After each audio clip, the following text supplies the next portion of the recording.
Magandang araw, magandang hapon at magandang gabi sa ating mga kababayan sa iba't ibang panig ng mundong ito. Siyempre sa mga kababayan natin sa Luzon, Visayas, Mindanao at siyempre higit sa lahat mga banateros, banateras worldwide. Shout out po sa inyong lahat. Huwag po kakalimutan pagpasok pa lang, konting lambing lang, i-like nyo po agad tong video na ito and sana sa mga hindi ko pa po subscriber, huwag kakalimutan, subscribe po sa channel na ito.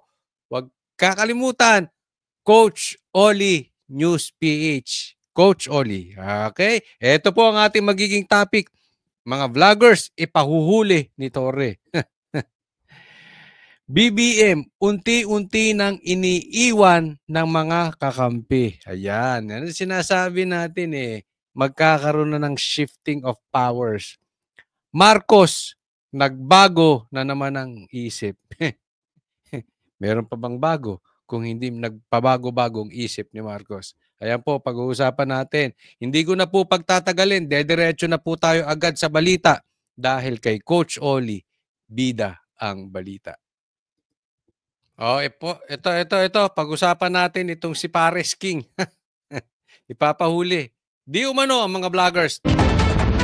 Nananawagan po ang Commission on Human Rights kay bagong PNP Chief Nicolas Torres III na maglabas ng malinaw na direktiba. Kagnay po yan ang pahayag ng bagong hepe na isa sa magiging batayan ng performance ng mga polis ang paramihan ng mga aresto. Saksi, si June Veneracion. I would like to... Nako, Torre, sinasabi ko sa'yo. Torre. Iwasan mo nagsusuot ng all white. Ha? Oh, alam ko, uniforme nyo yan, pero talagang medyo hindi talaga bagay sa'yo. tell my people, give your best because kung hindi nyo kayang gawin, may papalit sa inyo na magsusubok din na gawin ang misyon. Yun. Do your best. Oh. Manghuli kayo. Paramihan ang huli. So, everybody should be in their toes. Walang padri-padrino sa promotion sa ilalim ng pamumuno. Nako, walang padri. Itong tatlong itlog na ito mga ipokrito. Walang padri-padrino sa promotion? Ha? Ano ang nagawa ni Torre? Oh, 2-star general. Ang daming nilagpasan. Sa tingin ninyo, magiging PNP chief to? Kung hindi nito kinidnap si Tatay Digong? Ha? Kung hindi ito nag-illegal stay-in doon sa KOJC at binabo yung katedral? Oh, 'di ba? Bakit? 'Yun ang gusto ni Marcos. Kayong mga Marcos, ito diretsahan po tayo, kayong mga Marcos. Wala kayong naitulong sa Pilipinas. Pares kay ni Amy. Oh. Bakit nabanggit na naman ito si Amy? Teka muna, mapunta tayo kay Amy. Tatandaan nyo po, ang Duterte, 2 beses nang ipinanalo ang Marcos. Una, eto si BBM, hindi nga ito manalo kay Lenny eh. Puntahan muna natin ito. Hindi ito manalo kay Lenny. Pinalalo lang ito ni BP Sara. At kung si BP Sara ang tumakbo noon, hindi presidente ito si Marcos. Kung hindi mo binudol, kung hindi kayo magkapatid, binudol nyo ang mga Pilipino, kayong dalawa ni Amy, hindi ka magiging presidente. Malabo yan. So, una, na ipanalo ni PRRD, o bagamat hindi ito inendorso ni PRRD, pero syempre, ang kargang pangalan ni BP Sara ay Duterte, yan po ay talagang nag-ugat sa impluensya ni Tatay Digong. It's not only BP Sara. It's the influence. It's the name Duterte from the original Tatay Digong. So, indirectly, ang talagang nagpanalo dito kay BBM na dumaan kay BP Sara ay si Tatay Digong. Ngayon, alam natin lahat, even the Manganatics will admit this. Kung si Amy ay hindi dumikit sa Duterte, talo rin. So dalawa ng Marcos ang nakinabang sa Duterte. Tanong, sana naman may pakinabang ang Duterte sa Marcos. Dahil sa katotohanan, kayong mga Marcos,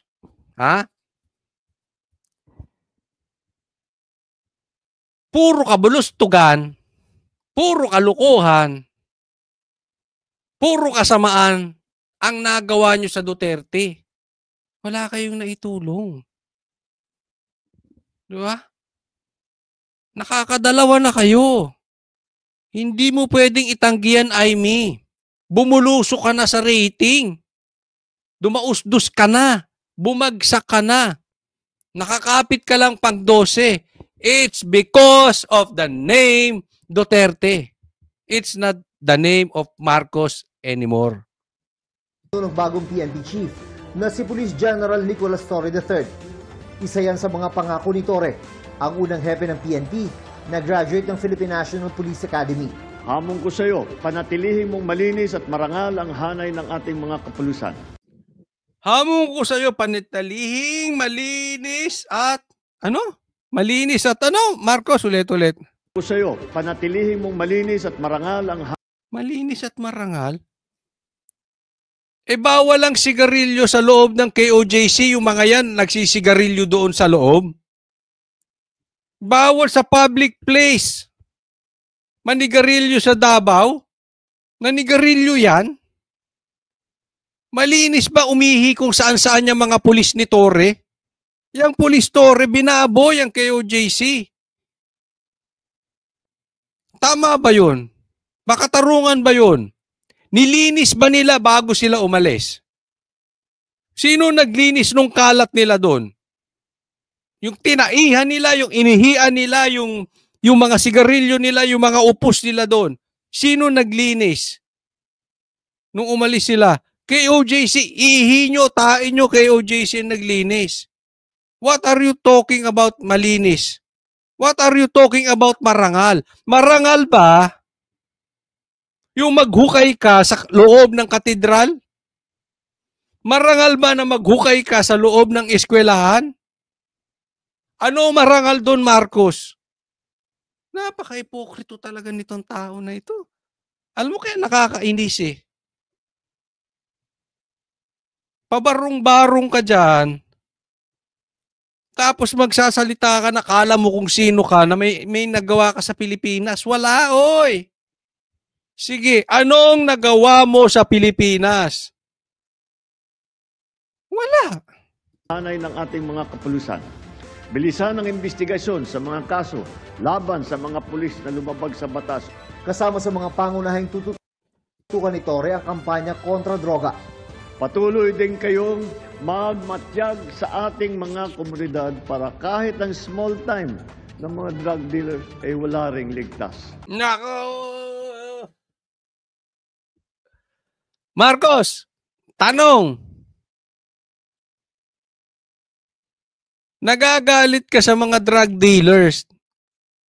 Dun sa user, Marcos, anong dapat gawin natin doon sa mga nag-a-addict, especially cocaine? Sige nga. Ako talaga kinikilabutan if you're talking about drug use. Si Tatay B mismo nagsabi, bangag ka. Kaya totoo yun, kaya hindi. Dapat mong patunayan bago ka magsalita ng ganyan. Kasi wala kang karapatang magsalita ng ganyan. Again, di kita pinagbibintangan. I have my own opinion. Ang trabaho mo, magpa-drug test. Yan ang hinihingi ng taong bayan. Huwag ka munang magsalita about droga. Wala ka sa posisyon. Direktiba niya sa mga pulis, paramihan ang maaaresto. Kasama sa metrics natin ang number of arrest. Paramihan. Sige. Yun ang masama. Okay. Ito, delikado. Paalala ko lang, doon sa mga hindi nakakaalam, ano ang nagawang matino ni Torre sa Pilipinas? Ano ang bag ni Torre sa Pilipinas? Ano ang lehitimong nagawa nito? Nakarapat dapat siyang tangkiliging PNP chief despite being two-star general. PNP graduate. Ang daming nilagpasan. Ano? Sige nga, ano? Wala. And this is public knowledge. Huwag niyong lokoheng mag-amo ang Pilipino. Kaya ka lang nagdadyan because pinahuli mo, kinidnap mo sa according dun sa mga lawyers ni Tatay Digong, si PRRD. At hinabol-habol mo si Pastor Kibuloy kahit wala kang warrant of arrest. So in short, hulihan. And here you are again. Paramihan ng huli. This is very dangerous. Ako nakakaramdam ako.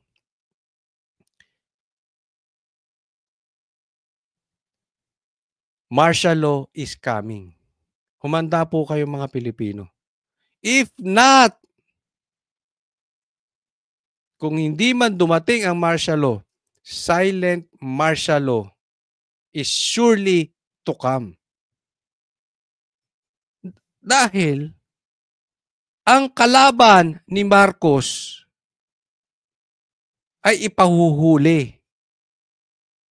At yung ipahuhuli, nagpapahuli sa mga kalaban ni Marcos, prinomote. Ginawa pang PNP chief. Do you see the character of Marcos? Do you see the personality of BBM? Ang kalaban, hindi niya kayang labanan ng patas. Ipapahuli niya. Gaya nga ng sabi ni Torre, kay Atty. Torion bago siya pumasok ng KOJC at sumugod. Papasok kami sa ayaw at sa gusto niyo. Ano rin na sinabi niya kay Tatay Digong? We will do this the hard way or the easy way. Sa madaling salita, hindi issue rito kung tama at kumpleto ang papeles ng kanilang paghuli. Ang issue dito, kaya ka naming damputin. Sa presinto ka na magpaliwanag. That is the style of Torre, and Torre wants paramihan ng huli. And that he will apply. His style, he will apply to you, to me, to everyone. Regardless kung may kasalanan or wala. Why? Si Pastor Kibuloy walang kasalanan. Halungkat kaso. Si Tatay Digong walang kaso. Binitbit. Hindi pinayagang imit yung abogado rito bago bitbitin sa dahig. That is Torre style. And that what Marcos wants. Yan ang mabigat na pangyayari sa bansang Pilipinas. At ito mga kababayan, the latter part, bago po tayo magkaroon ng 2025 election, napansin ninyo, ang kanilang plano ay ipahuli ang mga vloggers. Remember that. Pinaplano na yan.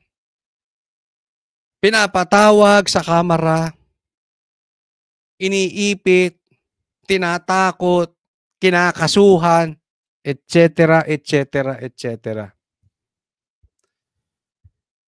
Itagaan nyo sa batuto sinasabi ko. Ang mga vloggers patatahimikin.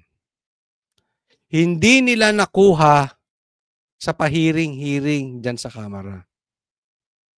Pero mapapansin mo ang litanya ng bawat isa.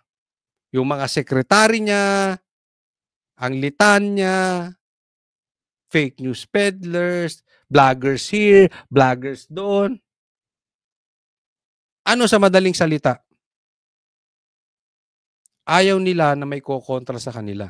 And they will do everything to stop us. Kung hindi epektibo yung kamera, dito nila dadaanin. Yan po ang nakakatakot. That is very possible. Kung nagawa ni Torre kay Tatay Digong, kung nagawa niya sa isang reliyon na babuyin, all the more sa ating mga ordinaryong Pilipino. Ay! Sabi nga naman ng isang congressman, hindi ordinaryong Pilipino ang vloggers. Bobo talaga. Anyway, tingnan nyo. Itaga nyo sa bato tong sinasabi ko. Yan ang mga susunod na hakbang ni Torre. Kaya nga nagpa-intro na ng ganyan eh. Susunod kayo sa amin? O huhulihin namin kayo? Ha? Sa presinto na lang kayo magpaliwanag. Ibinabalik ni Torre yung ganong style. Yung, hindi ito ang tamang panahon para tayo magtalo, attorney. Papasok kami sa ayaw at sa gusto nyo. Sa madaling salita, sa presinto kayo magpaliwanag. That is very dangerous. Inaalis na po yung due process. And anong tawag dyan? Silent martial law. I believe it's coming. Paramihan. Those are the things that primarily will be the metrics of performance of individual policemen. Yung reward system. Noong investigasyon ng House Quad Committee tungkol sa gera kontra droga ng Administrasyong Duterte, ibinunyag ng ilang opisyal ng pulisya na may kailangan silang maabot na quota ng mga aarestuhing drug suspect. Kaya tanong kay Torre, baka mauwi na naman sa paglabag sa karapatang pantao kapag nagparamihan ng aresto. Sabi ni Torre, ibahin daw ang kanyang gagawin. Tandaan natin, yung mga tao na inaresto mo, hindi mo binaril, hindi mo pinatay. Buhay yan. Oh, pero nagyayabang na naman si Torre. Ang dating ibig niya sabihin, hindi katulad nung kay PRRD, patay. Nanlaban eh. Sa kanya aarestuhin. Buhay. Ang problema ito. Di ba? Yung katulad ni Roque. Di ba? Kakasuhan ka ng hindi bailable. Aarestuhin ka nga. Kahit mahina ang kaso, kahit walang katotohanan, pag inaresto ka at yung pinaratang sa'yo, kahit hindi totoo, dahil kakampi nila ang prosecution, kakampi nila ang DOJ, kakampi nila ang executive, pag galit sila sa'yo, magkakalkal sila ng kaso, sisilipan ka ng butas, ipahuhuli ka doon sa kasong walang bail. So for the meantime, i-delay yan ng i-delay. Kaya nga ganyan ang ginawa kay Roque, para makulong. Ganyan din ang ginawa kay Tatay Digong. Ipinatapon naman sa Hague. In short, kahit walang kasong maliwanag, tatahimik ka. Bakit? Dadaling ka sa Hague. Ipakukulong ka. Walang bail. Pag nakakulong ka, tahimik ka na. Yan yung sinasabi natin. Yes, buhay ka nga. Nakakulong ka naman doon. Hindi natin alam sa kulungan, sasabihin na lang hinart attack ka. Pinayari ka na doon. Hindi malayo sa katotohanan yan. Posible yan. Mangyari man yun or hindi, na-accomplish nila yung gusto nila. Napatahimik ka. Isipin mo si Tatay Digong nandito. Hindi nadala sa The Hague. Sumama siya sa rally paikot ng Pilipinas ng Duterte. Panalo ang Duterte. Diba? Although nadaya lang yan, ako'y naniniwalang panalo talaga yan. Pero ang panalo nila convincing, hindi kayang dayain. Bakit? Pinatahimik, dinala sa dahig. Yan yung sinasabi ko. Silent martial law mangyayari sa Pilipinas. Sa panunungkulan ni Torre. Tandaan natin, yung mga tao na inaresto mo, hindi mo binaril, hindi mo pinatay. Buhay yan. Sabi ni PNP Chief Nicolas Torre III, meron naman mga opisina gaya ng Internal Affairs Service ng PNP na pwedeng lapitan ng mga naaresto kung sa tingin nila ay nalabag ang kanilang mga karapatan. Kakampi nyo yan eh. Di ba? Pumasok nga kayo sa KOJC, tapos pinalalabas na kayo ng korte, hindi naman kayo nakinig. Wag na nga tayong maglokohan. Pag ginusto ninyo, mangyayari. Pero ayon sa Commission on Human Rights, dapat maglabas si Torre ng malinaw na direktiba na siyang ibababa at susundin ng lahat ng mga pulis. Mahalaga na may malinaw na polisiya ang PNP ukol sa paramihan ng huli, lalo't karaniwan sa mga naaaresto nasa hanay ng mahihirap at vulnerable. Hindi po mahihirap ang habol nila. Hindi po mahihirap habol niyan. Maniwala po kayo. Vloggers ang habol ng mga yan. Yung sukatan ay numbers, baka po paramihan lang talaga. Eh kasi isa pa naman kayong HR na yan, human rights. Kinampihan nyo yung addict, kinakampihan nyo yung drug lords, instead na yung police. Diba? Ganyan ang ginawa nyo ng panahon ni Tatay Digong eh. Human rights. Eh yung ginaasa ng ng addict, yung pinatay ng addict, nahawa kayo? Nag-human rights? Ito na naman kayo eh. I mean, kahit tama sila ngayon, sino makikinig sa kanila? Sino maniniwala ngayon sa human rights? Just for the sake na makapag-comply sa directive. Hindi tama yung proseso ng panguhuli o baka wala namang ebidensya just for the sake na hulihin lang yung tao. Ma-meet lang nila ba yung numbers. So yun po yung very alarming. Open po siya sa abuse. Yun po ang nakakatakot po doon. Bago maging PNP chief, si Torre ang nagpatupad ng pag-aresto kay dating Pangulong Rodrigo Duterte para paharapin sa International Criminal Court. Kaya tanong sa kanya kung nakahanda rin ba ang pulisya sakaling maglabas ng warrant of arrest ng ICC laban kay dating PNP chief at Senador Bato de la Rosa na siyang unang nagpatupad ng Oplan Tokhang ng Administrasyong Duterte. We'll just cross the bridge when we are there. Tignan mo yung tawan nito, tawan di mo. Ito si Torre. Lumaki ulo nito eh. Akala niya sa pagiging pulis, lamang siya kay Bato. Yung ganitong tawa, yung we'll cross the beach when we get there. Parang, hindi, humanda lang kayo.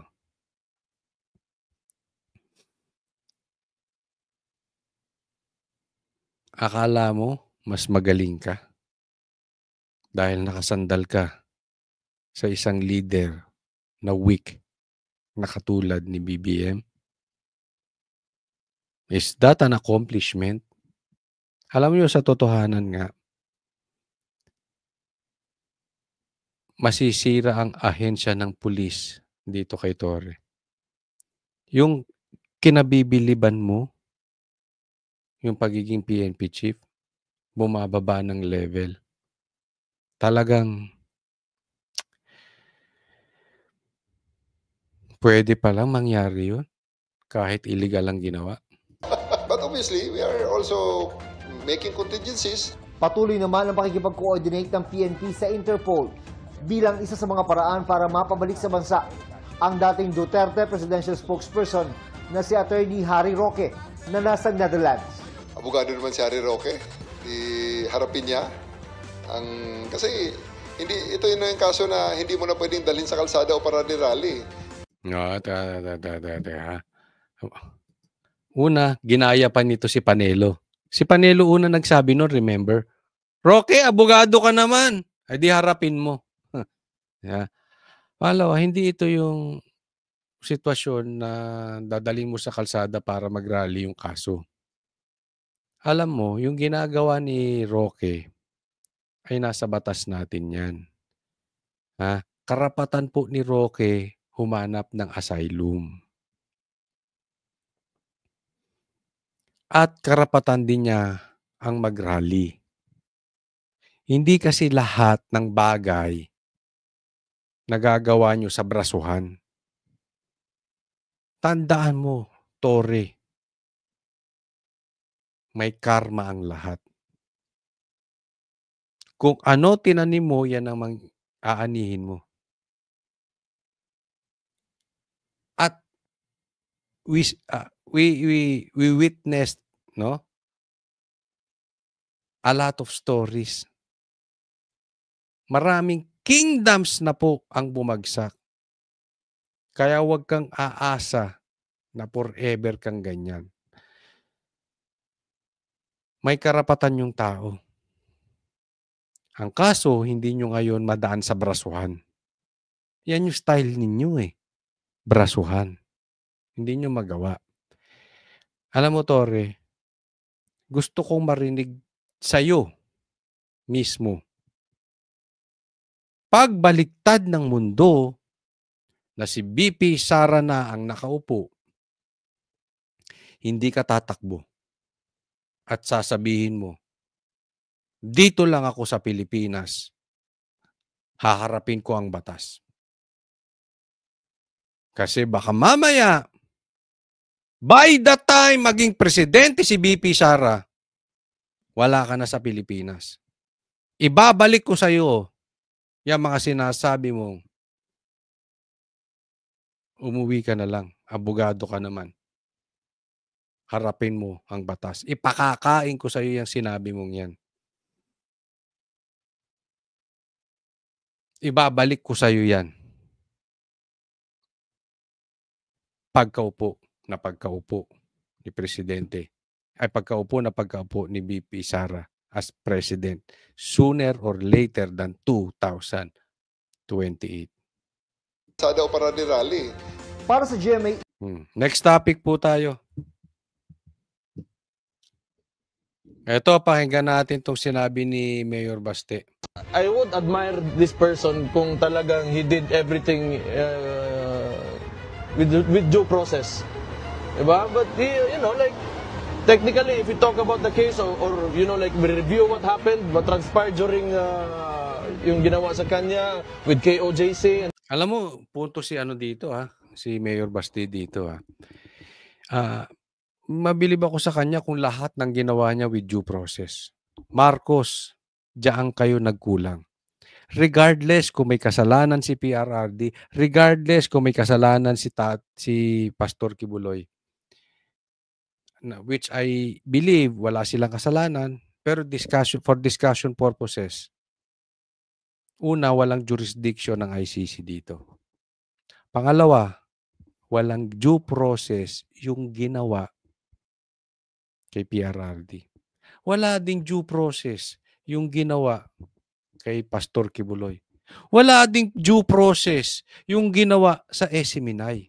Lahat ng mga pinaggagawa mo, Marcos, at ng mga tao mo, wala sa due process. Kaya tumbok ni Baste Hindi ka kabilib-bilib. Walang due process yung pinaggagawa mo. Lahat, it's nothing. Wala. He's only handpicked there by the administration because he's an attack dog. That's it. Parehas lang sila. Is there something special with Castro? Claire Castro? Is there something special with Torre? Wala. Handpick. Even the Remulla brothers. Is there something special? Alam naman natin nangyari sa anak nito. Ano tong Remulla brothers? That is public knowledge. Di ba? Ba't sila andyan? Attack dog. Kaya ngayon nasabi ko sa inyo kitang-kita ko anong puso ni Marcos. Anong karakter niya? Anong plano niya sa Pilipinas? Wala. Yung gabinete niya wala. Yung iba siguro may matino, pero mas malaking porsyento ng mga ina-assign niya is just to attack Duterte. Kaya nga ako, 'di ba, kumakalat sa Facebook ngayon na si Guanzon ready to be the spokesperson of VP Sara. Ako kung talagang makausap ko ngayon si VP Sara, bubulungan ko siya. Tanggapin mo 'yun. Ano bang meron kay Claire Castro? Wala. She's just an attack dog together with Torre. Kuha ka ng katulad niyan. Parehas sila, di ba? Well, pag binanatan din ni Guanzon yan, alam nyo rin naman si Guanzon. Di ba? So are we talking here about facts? Are we talking here about the programs of the government? Yung plano ng government sa mga mahirap? Hindi. Ang plano nila is just to attack the Duterte. Wala eh. Nothing more than that. 3 ranks yung ano. Exactly, 3 ranks. Diba? 2-star general to PNP chief.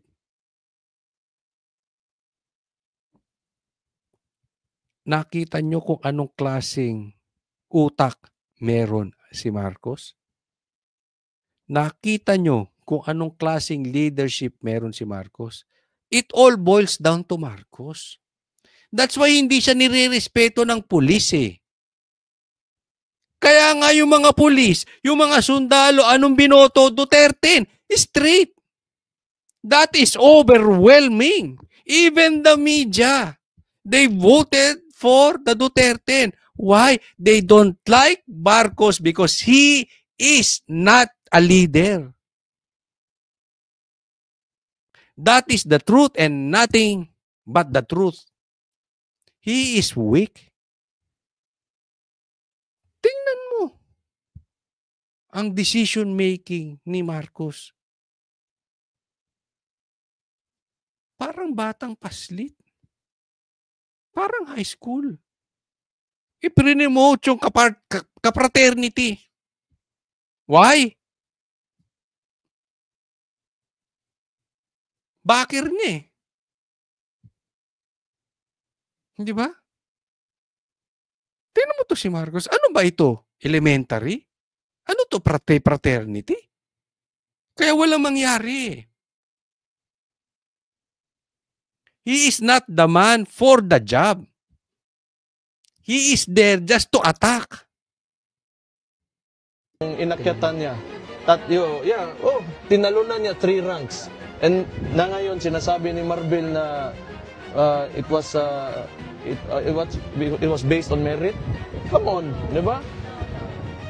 Okay, if it was based on merit, ganito sana yun. Sana legal lahat na nangyari. But since yung tao na yan nag-operate, I don't know, he's not a criminal yet kasi hindi pa man sa korte, but he behaved like a criminal. So, bigay na yan sa kanya, PNP niya. Okay lang. Okay lang, Mayor. No one is impressed. Yun.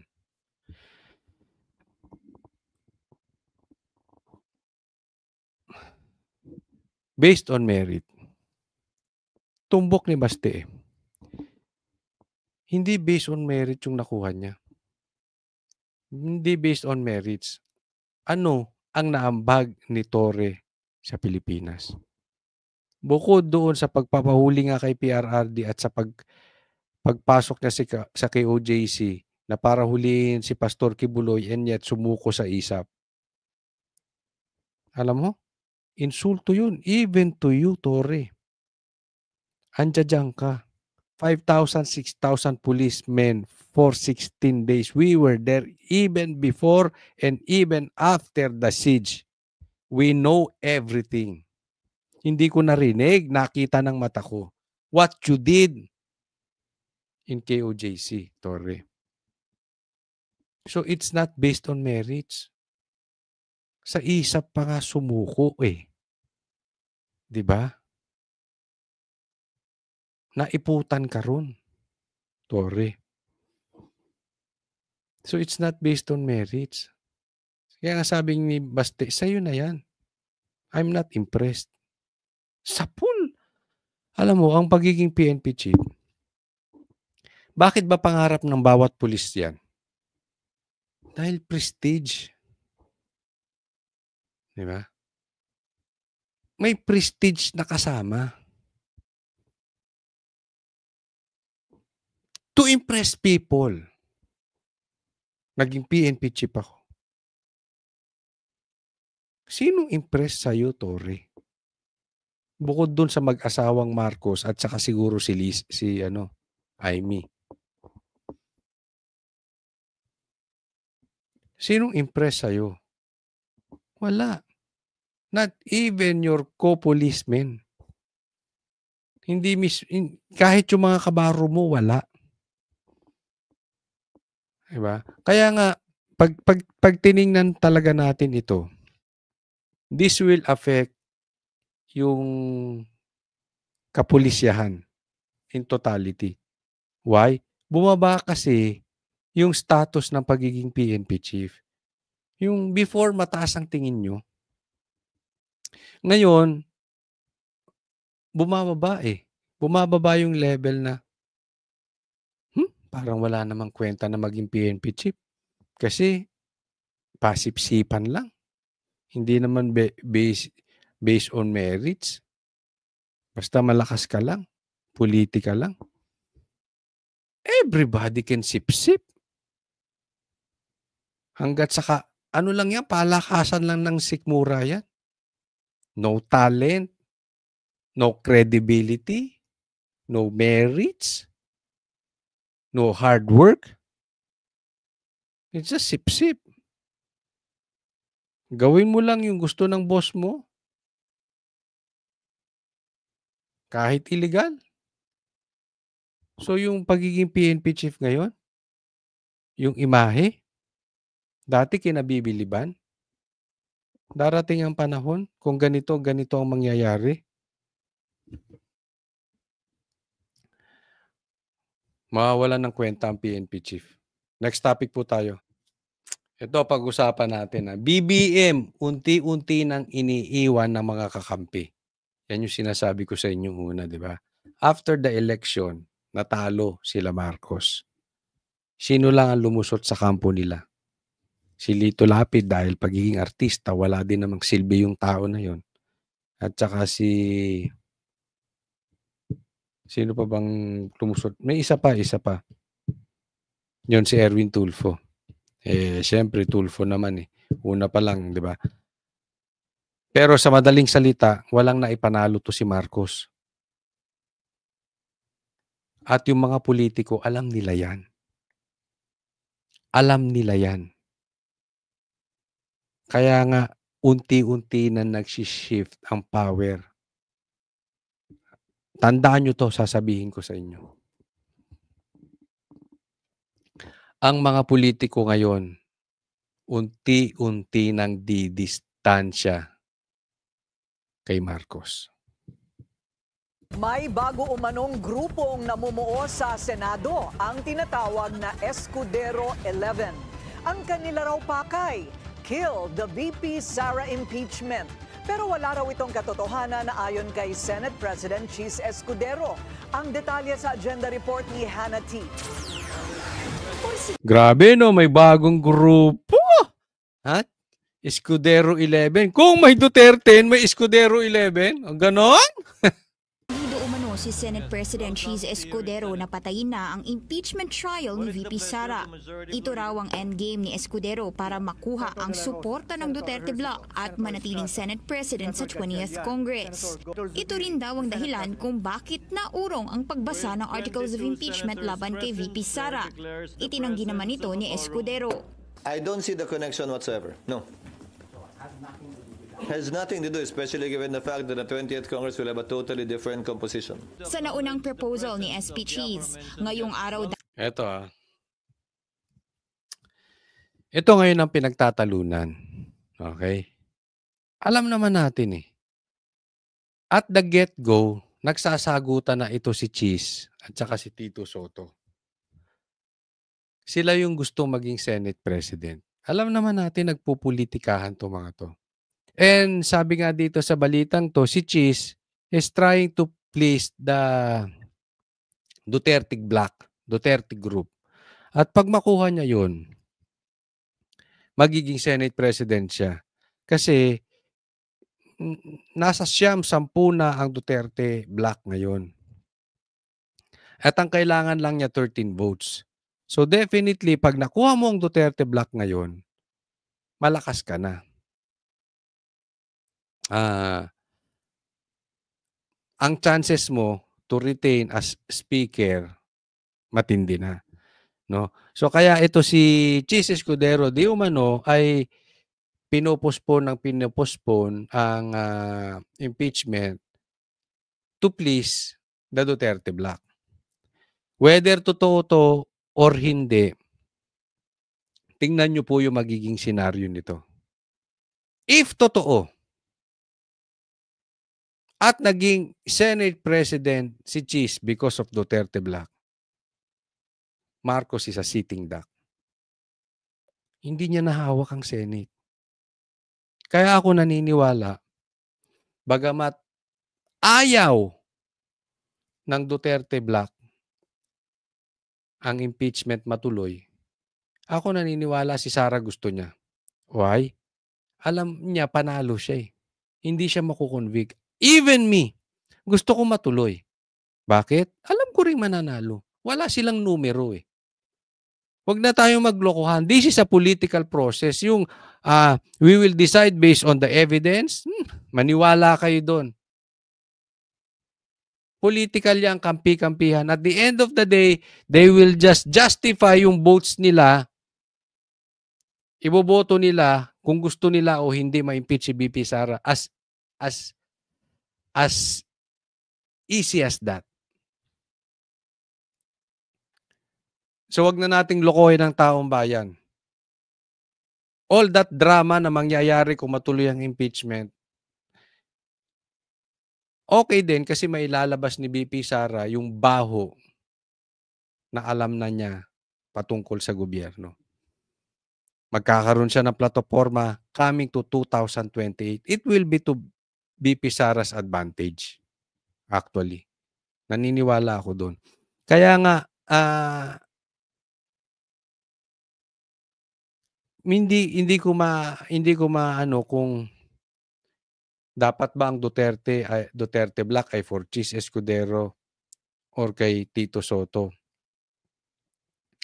But the fact remains, ang mananalong Senate President ay kung sino ang iboboto ng Duterte Black. And that is big time. Nawala ang control ni Marcos sa Senado. Kaya nga, we campaign hard, bagamat nalulungkot tayo dahil dinaya tayo, dahil hindi nanalo yung Duterte, but this is exactly what we want to happen. Mawalan ng control si Marcos dito sa Senate. Kasi hawak na ni Tamba ang Kamara. Pero eto, may nakausap ako hindi ko nasasabihin. Even yung mga congressman diyan, inis na kay Tamba. I don't know kung totoo or hindi, pero ako naniniwala ako sa tao na yun. Because it came from a congressman mismo. Yung balita. Yung nadinig ko. Galing sa congressman na kaalyado ni Marcos. So may gitgitan na talaga dyan. Whether we like it or not, may plastikan man sila or wala, I believe may gitgitan na between the Marcos camp and the BBM camp. Ayaw nila to si Romualdez. Kaya lang na ginagamit yung pondo eh. So kailangan isigaw natin dito dahil this is very, very important. This is very, very, very important. Isigaw nyo sa inyong social media na hindi dapat maging Speaker of the House ulit si Martin. I-pressure nyo yung mga congressman na ayaw talaga kay Martin na manindigan dahil ito si Martin ay Romualdez. Waldas talaga ito. Si Chanco mismo na nagsabi kakampi ni BBM, binibili ang boto, ang pirma ng mga kapwa niya congressman para ipa-impeach si BP Sara. Ano dahilan? Para ba sa bansang Pilipinas? Para sa taong bayan? O nagpagamit sila even sa mga komunista? Nagpagamit sila sa mga dating sinusuka nila. Bakit? Gusto nilang matanggal si BP Sara. That's how desperate Martin Romualdez. Ganyang kabwakaw. Bwakaw ng tamba na yan. Ganyang kaswapang sa kapangyarihan. You know why? Hindi niyan kaya lumaban ng patas. The Marcoses, even, lalo to si Tamba, hindi niyan kaya lumaban ng patas. Bilihan po yan. Hindi sa akin galing yan ha, kay Chanco. Kaya kayo mga congressman dyan, na alam nating galit na dito, manindigan na kayo. Let's help them. Tayo sa social media, let's pressure them to speak. Hindi dapat na magwawaldas ng pera ng taong bayan. Sabi nga dun sa article na isinare ko kahapon, ginamit ang ayuda ni nanakaw. Even yung PhilHealth tinanggalan ng budget. Ganyan po si Martin. So balikan natin, kung mawawala sa power si Tamba at mawawala at mahahawakan ng Duterte ang Senate,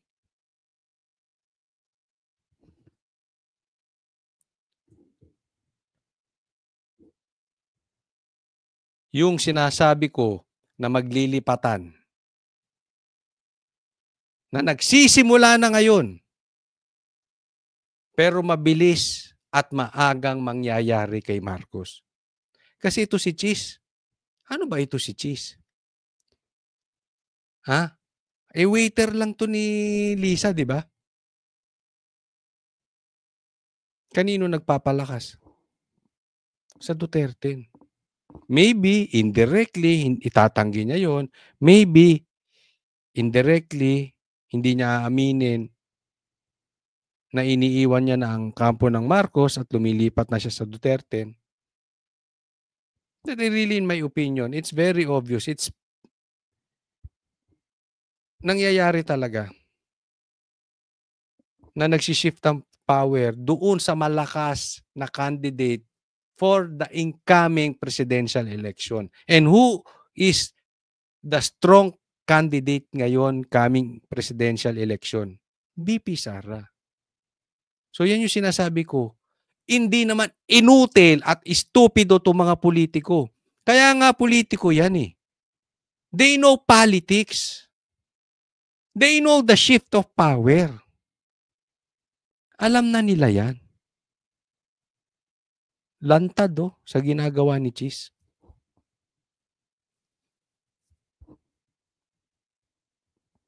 And hindi isolated yan si Cheese. Unti-unti na yan. Isa-isa na yan. At an early, fast-paced. Kaya nga yun sabi ko, Torre, magpakasaya ka dyan. Ginawa kang kapitan ng isang barkong palubog. Enjoy it while it lasts, but be ready with BP Sara. Dapat dadating ang House Prosecutor sa Senado para ma-present nila ang mga reklamo laban kay VP Sara. At bukas sana ang pag-oath nila bilang hukom at maghain ng summons para sa bise. Pero inusog ang mga ito sa June 11. Isa sa mga rason ng pagbigay daan sa pagpasa ng 12 priority bills bago ang Senate adjournment sa June 14. Pero nag-react ang ilang kritiko at sinabing Ikaw nagmamadali ka, itong mga talunan. Itong mga talunan nung nakaraang eleksyon, masyadong epal-epal. baka paraan lang ito para sa self-interest ni Escudero bilang SP at tuluyan ng itigil ang impeachment trial.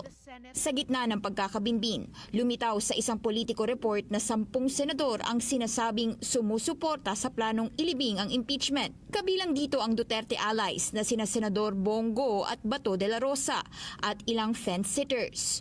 Nabansagan na sila bilang Escudero 11. Sipin mo yan, dalawa na lang. Alam ko 13 ang kailangan eh. Kailangan ni SP Cheese ng 13 Ayun, out of tama, 24 13. votes para ma-retain bilang SP sa susunod na kongreso. Majority. Sinusubukan pa ng Bilyonaryo News Channel kunan ng pahayag ang mga senador. Pero giit ni SP Cheese, wala namang nawala sa delay na ito. Again, walang mapapabura nito, wala rin itong masasaktan. Dahil ang... Well, anyway, kahit anong sabihin nila, they're just playing politics for me. Gusto lang nila maging, even si Tito Soto, lantaran gusto niya maging Senate President, no? Ulitin ko, ako? Wala akong pakialam sa inyo. Pare-parehas. Gusto ko matuloy ang impeachment. Walang katalo-talo si BP Sara dyan. Mapapahiya ang administrasyong Marcos. Dapat mapahiya. Pinaka pwede lang naming magawa mula't mula ay mag-issue ng summons. So walang nawala, wala rin naidagdag. Walang binawian ng panahon, walang inambagan din ng panahon. Hindi rin daw utos ng Pangulo ang pag-usog ng timeline at maigi raw na unahin muna ang mga makabuluhang panukala. Siguro naman kapag papapiliin tayo sa pagitan ng dalawang pwede nating gawin o dalawang kaling tatahakin natin, doon ka sa mas may magagawa para sa ating mga kababayan. Yaks. Makabayan, ha? Pwede rin ganito issue niyan. Alam din ni Marcos wala silang numero. At alam nila matatalo sila sa impeachment case na yan. So, ililigtas ni Marcos yung kahihiyan. Posibleng inutusan din to si Cheese. Posible. Na gawan mo na ng paraan na hindi matuloy ang impeachment. Wala talaga tayong numero, matatalo tayo dyan. Kakahiya lang. So magmukha na tayong mabuti na hindi natin itinuloy. Kunwari, pabor tayo kay BP Sara. Diba? To save face. Diba? Parang yun nangyari kay Torre. Nakakahiya yun. 16 days sa KOJC. With 5,000 to 6,000 men. Every time, 24/7, palitan sila. Mga pulis dun. Tapos sa ISAP sumuko. Hindi na sila makaalis dun eh. Kasi kahihiyan, umalis sila. Diba? Kaya sila nagtagal na rin ng 16 days. Dahil kahihiyan sa pagmumukha nila yun. Na hindi nila nahuli si Pastor Kibuloy. Hindi rin nila nahuli. So, dinelay lang na nilang dinelay. Hindi rin nila nahuli. Naghukay lang sila. Gusto makakita ng ginto. Same thing mangyayari dito kay Marcos. Mapapahiya lang eh. So, posibleng naghahanap din sila ng paraan to save face. Hindi masoplak yung kanilang pagmumukha. That could be the plan of Cheese, no? Posible yun. But ako, naniniwala ako, alam nila, hawak na ng Duterte Black itong Senado. They have the numbers. Napagdesisyonan ito ni SP last week matapos ang isang LEDAC meeting kasamang Pangulo. Sisikapin ng Senadong maipasa ang 12 bills bago mag-break. Kabilang dyan ang isang panukalang pagbawalan na ang pogo sa Pinas. Hanggang ang binilang ko over the weekend. Pipilitin namin yung nananatiling 3. Pero kahit may June 11 proposed date na, hindi guaranteed na tuloy ito. Sa huli, ang plenaryo kasi ang magdedesisyon tungkol dito. Kung may magmosyon na ipahinto ito, idadaan ito ng Senado sa pagboto sang-ayon sa Senate rules. Sa dulo, ano man ang opinion nila, miyembro man sila ng Senado ngayon o hindi, ano man ang opinion ko bilang tagapangulo ng Senado, sa dulo, ang susundin naming lahat, ang desisyon ng plenaryo ng mas nakararami. Yun, ang ibig sabihin kasi, pagka may nag-raise nung issue na wag nang ituloy yung impeachment at may nagkabotohan at may numero, hindi na itutuloy yung impeachment. Eh may numero nga eh. Diba? Kaya sinasabi ko sa inyo, malabo na matuloy itong impeachment. But still, ako, mas gusto ko may impeachment. Hindi dahil sa gusto ko malubog si Sara, because pas lalong ilulutang ni BP Sara yung sarili niya. Sabi nga niya, I want bloodbath. Ang meaning daw niya yun dahil dadanak ang kanyang dugo, dahil parang sacrificial siya. Ako, naniniwala ako, alam ni BP Sara, siya ang magwawagi. In the end, siya ang wagi dyan. Kaya gusto rin niyang matuloy. Parehas kami, di ba? At sa oras na... Next topic po tayo. Eto na naman si Marcos, nagbago ng isip. Inatasan ni Pangulong Ferdinand Marcos Jr. ang Department of Public Works and Highways at Transportation Department ang pagpapaliban ng EDSA rehabilitation sa loob ng 1 buwan. Sa gitna ito ng pag-aalala ng mga commuter dahil sa inaasahang mas mahabang oras ng biyahe kapag nagsimula na ang EDSA rehab sa June 13 na inaasahan tatagal ng hanggang 2 taon. Meron tayong mga nakita ng mga bagong teknolohiya na hindi natin ginamit doon sa pagplano sa EDSA rehabilitation. Sabihin mo, weak ka talaga. Nagbago na naman ng isip, hindi na itutuloy yung odd even at hindi mo na itutuloy yung rehabilitation ng EDSA. Huwag mong i-rehabilitate yung EDSA, Marcos. Ikaw ang magpa-rehabilitate. Ikaw magpa-rehab. Diba? Ano sabi ni Marco, ni Piara, di bangag ka? Totoo ba o hindi? Hindi magpa-drug test ka kung hindi totoo. Kung totoo, pa-rehab ka. Ba't yung EDSA pinag-iinitan mo? Loko-loko. Simple lang yan eh. Drug test or rehab. Pili ka. Kung hindi ka addict, hindi ka bangag, sabi nga ni Tatay Digong, pa-drug test ka. Pero sabi niya meron daw silang nabalik tayo doon sa EDSA. Alam mo Marcos, wag mong babanggitin yung rehab na yan. Ikaw ang naiisip ko eh, bubuelta sa'yo talaga yan. Wag mong binabanggit yan. Kita mo, natatawa yung nasa likod mo, yung anak mo tsaka si Lisa. Huwag kang banggit ng rehab. Pambira ka Marcos tuloy natin, EDSA. Ano meron dito sa EDSA? Kotsoli, ang gulo mo. Hindi tuloy kasi meron daw silang na bago na na-discover. Mayroon silang bagong nakitang teknolohiya. Papalusot ka pa. Sabihin mo, gusto nyong magplanong gumawa ng mapapahama kayo, sasama ang inyong imahe. Isipin mo, 2 years yan. 2 years traffic sa EDSA. Mapapahama ka dyan coming to the 2028 election. Hindi epektibo yung odd-even, nagagalit ng taong bayan. Babalik sa iyo, may backlash na naman. Magagalit sa iyo taong bayan, yari ka na naman. Lalong nagalit sa iyo. Gutom na nga, traffic pa. Saan ka nakakita niyan? Only in the Philippines. So ipinahinto niyan. Pero yung iba nga sinasabi, kukurakutin daw nyo yung pera eh. O di ba may pera dyan? O hinto muna. Amin muna. May nagsasabing ganun ha? Hindi ko pinapaniwalaan yon, Marcos. Hindi. Pinapaniwalaan ko, palpa ka talaga mag-lead. Kulang kayo sa planning. Kaya urong-sulong kayo, mag-a-announce kayo sa media tapos ngayon, pahihinto mo. Hindi naman siguro totoo yung nanakawin nyo muna yung pera para magamit nyo tapos isaka nyo na ipatuloy yung project sa next president na. Kawawa si BP Sara. Hindi naman siguro ganun, Marcos, di ba? Di ba? Kaya in-instructionan ko si Secretary Vince Dizon at saka si Secretary Manny Bunuan ng DPWH ay sinabi ko, pause muna doon sa rehabilitation. Sabay palakpak si Liz. Idea mo yan, Lisa? Huwag muna natin gagawin. Dahil pag tinitignan natin yung cost-benefit analysis, maganda sana kung maayos natin. Ngunit, ang laking sakripisyo ng 2 taon na masyadong mabigat, masyadong mahigpit. So yung gagastusin doon, kanino pupunta muna, Marcos? Habang pinopospone. I'm just thinking out loud.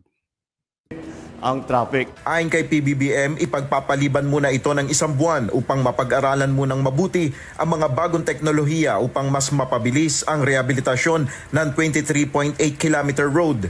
Bigyan natin ang sarili natin ng 1 buwan. Pag-aralan natin itong mga bagong teknolohiya na nakikita natin. Pag-aralan natin, gumawa tayo ng magandang plano. Baka naman, imbis na 2 taon, magawa natin sa 6 na buwan, magawa natin sa 1 taon. Yan na naman yung mga salita ni Marcos na magkakaroon ng 20 pesos na bigas. Yan na naman yung mga promises, mga empty promises ni Marcos. Parang itong yung mga lalaking babaero. Napunta na naman sa babaero. Yung mga siyota-siyota na hindi na ako magluluko. Parang ganun. Ito na naman. Nangako ka na naman, Marcos, hindi mo na naman magagawa. Tapos hahayaan mo na naman yung mga vloggers mo ipagtanggol. Tapos kami na naman ang fake news. Ikaw ang pangako ng pangako, hindi mo ginagawa. Whatever it is, tignan natin kung anong available sa atin. Ito ang inanunsyo ng Pangulo ng pangunahan ng First Family kahapon, ang Pamilya Pass 1+3 promo sa mga linya ng tren sa Metro Manila. Sa ilalim ng Pass 1+3 promo, makasasakay ang 4 na miyembro ng pamilya sa presyo ng 1 ticket tuwing araw ng linggo. Kita mo nung kalokohan ni Marcos. 4 makakasakay sa MRT pero 1 lang ang may bayad. Tuwing linggo lang. Ito yung sinasabi ko na si Marcos artificial. Pinapaganda niya pero walang talagang benefit. Parang bigas sa kadiwa.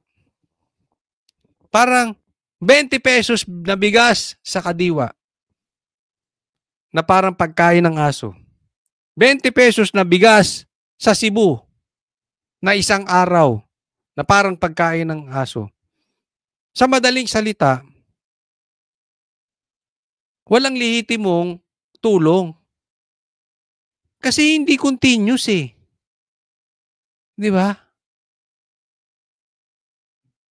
Hindi naman po pwedeng linggo ka lang aalis. Coach, ang purpose niyan pang pamilya, wala ding kwenta. Ang bulto ay nung nasa nasa weekdays. Parang yung bigas. Mahirap ako. Saan ako maghahanap dito? Halimbawa, taga ko, Manila, sa Alabang. Mahirap. Saan ako maghahanap ng kadiwa dito? Di ba? Inuloko nyo taong bayan eh. Pupunta sa Cebu para 1 araw lang. Nakikita nyo yung katarang, ay naku, niloloko nito mga ito. Ayon sa Pangulo, layo nito na mas maging masaya ang pagsasama ng pamilya tuwing linggo na maliit lamang ang gastos sa pasahe. Ang kultura ng Pilipino, ang linggo, para sa pamilya yan. Anong gagawin ng pamilya? Mag-adik? Magpasyal? Para sa mga mahal sa buhay. Para naman mabigyan natin ng pagkakataon yung ating mga pamilya, mabigyan May palakpakan pa sa paligid. natin ng pagkakataon ang ating mga kababayan na maramdaman nila yung linggo. Magtatagal ang promo na ito hanggang sa huling linggo ng taon 2028. Nel Maribuhok, UN. Yan, nangako na. Alam mo, natatawa ako dito. TV News and Rescue, Diyos ang aming sandigan, Kunwari, pinagkakaguluhan siya. Pero walang lumalapit. Diba? Pansinin nyo pag si BP Sara ganyan. Talagang pagkakaguluhan. Tama, layo ng camera. Tapos kunwari, pinagkakaguluhan. Diba? Okay, huwag nyo kalimutan na i-like po itong video na ito at mag-subscribe po kayo sa channel ko. Konting lambi, huwag kakalimutan, subscribe po. Coach Oli po. Maraming salamat para sa Diyos at sa Pilipinas nating mahal. God bless everyone. Coach Oli po.